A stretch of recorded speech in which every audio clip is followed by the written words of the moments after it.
Dans cette vidéo, je vous propose de voir mon plan pour augmenter mon capital financier à moyen terme. Cette vidéo, elle n'est pas du tout là pour me vanter ou je sais pas quoi, c'est juste pour vous montrer ce que je fais et comment je le fais.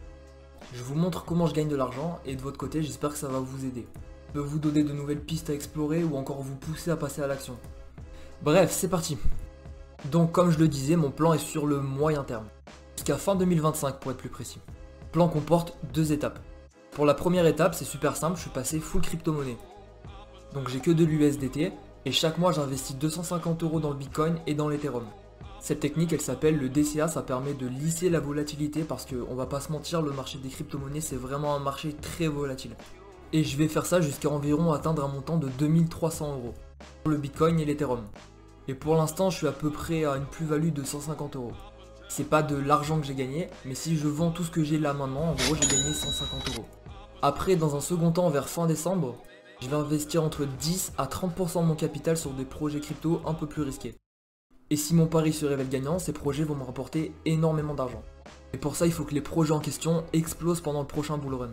Et pour moi, ce prochain bull run, il commencera fin premier trimestre 2024 ou début deuxième trimestre 2024, ça dépend. Après, j'ai pas une boule de cristal. Et en gros, ce bull run va encore me permettre de fructifier mon capital. Les trois projets crypto risqués en question sont Tao de BitSensor, CKB de Nervos Network et Jasmy Protocol. Je vais vous les présenter vraiment très vite fait parce que je veux pas que la vidéo fasse 30 minutes. Donc si vous voulez approfondir votre sujet, je vous laisse les liens vers les projets en description. On va commencer avec Tao BitSensor. Donc ce projet il est un peu particulier, il a pour but de rassembler en gros toutes les intelligences artificielles et de les rassembler pour créer un système de neurones. Et c'est super intéressant parce que de base, les intelligences artificielles, ça consomme énormément d'énergie et de données pour fonctionner. Mais en les rassemblant toutes, en gros, elles pourront toutes apprendre des autres intelligences artificielles, ce qui aura pour effet en même temps de baisser la consommation d'énergie et en plus de faire travailler plus efficacement les intelligences artificielles. Et le token du projet, c'est le Tao, comme je l'ai dit. Et ça ressemble un peu au Bitcoin, il y a un halving tous les 4 ans, je crois, je sais plus, et il y a 21 millions de tokens, il n'y en aura jamais plus. Pour moi, c'est l'un des seuls projets qui allie intelligence artificielle et blockchain de manière utile. Tu sens vraiment qu'il y a un truc derrière quoi. Deuxième projet risqué, Nervos Network. Donc le but de Nervos Network, c'est très simple, c'est de résoudre le trilemme de la blockchain. Décentralisation, sécurité et scalabilité. Ils veulent aussi permettre les développeurs d'applications de faire une seule fois le développement d'une application et après de traduire le code dans tous les langages des autres blockchains. Parce que normalement quand tu commences à créer une application sur une blockchain, il faut que tu le fasses avec le système de codage de la blockchain. Mais du coup tu peux pas transmettre ça sur une autre blockchain parce qu'il y a un autre langage. Et Nervos Network ça résout ce problème. Revenons au trilemme de la blockchain. Nervos Network a choisi d'adopter un système de Proof of Work. C'est le meilleur système qui existe aujourd'hui pour la sécurité et la décentralisation. Et comme on peut pas tout faire sur une blockchain, ils ont créé des Layer 2 qui vont mettre sur la blockchain 1, la Layer 1, pour résoudre le problème de scalabilité. Et ainsi on a résolu le trilemme de la blockchain. Troisième et dernier projet crypto risqué, Jasmy Protocol.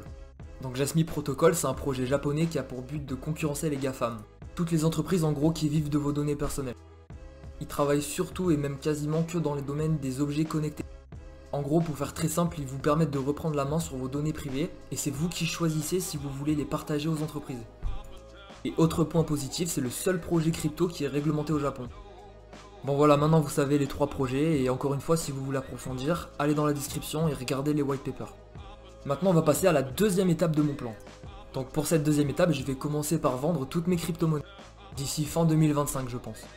Et si tout se passe bien, je devrais être entre 8000 et 100 000 € de capital. Après c'est vraiment dur de savoir, il n'y a que l'avenir qui nous le dira. De toute façon je vous ferai une vidéo récap sûrement. Pour la suite de la deuxième étape, il y a une condition à cocher. Je vais pas faire durer le suspense plus longtemps. Pour réaliser mon plan, il faudra qu'on soit en récession. Et il y a d'énormes chances que ça arrive dans les années à venir. Notamment à cause de la situation du secteur bancaire aux États-Unis et de l'inflation dans les pays développés. Et si ça arrive, et ça va arriver je pense, le prix des actions va fortement diminuer. À cause de la panique qui va s'installer sur les marchés. Comme ça a été toujours le cas. Rappelez-vous le crack Covid. Il y a beaucoup de gens qui disaient que l'économie mondiale allait s'effondrer. Pour vous donner une idée, il me semble que le prix de l'action Amazon a été divisé par 2 en moins de 3-4 mois. Tout ça pour dire que l'être humain il est vraiment con. Et on peut utiliser ça à notre avantage. Sur les marchés, il y a des cycles de peur et d'euphorie qui se répètent à l'infini. Je sais plus qui c'est qui disait ça mais ça me faisait rire. En gros cette personne elle a dit que c'est quand tout le monde panique et que le sang coule dans les rues que tu peux faire les meilleures opportunités. ça demande une grande capacité de gestion de ses émotions. Parce que si vous vous laissez déborder par vos émotions, vous allez paniquer, vous n'allez pas voir les bonnes opportunités, vous allez tout vendre à perte. Bref, cette potentielle et très certaine récession va me permettre d'acheter des actions à dividendes à des prix très largement sous-évalués. Donc non seulement je gagnerai de l'argent grâce aux dividendes des actions, que je vais réinvestir pour faire tourner les intérêts composés, mais en plus ces mêmes actions vont sûrement voir leur cours augmenter dans les prochaines années. Je suis gagnant dans tous les tableaux. Si les deux étapes de mon plan se passent bien, normalement à la fin j'ai entre 8 000 et 100 000 euros investis dans des actions à dividendes sous-évaluées. Donc si tout se passe comme prévu, on pourra dire à ce moment-là que je suis bien. Bon bah on se revoit dans 2 ans.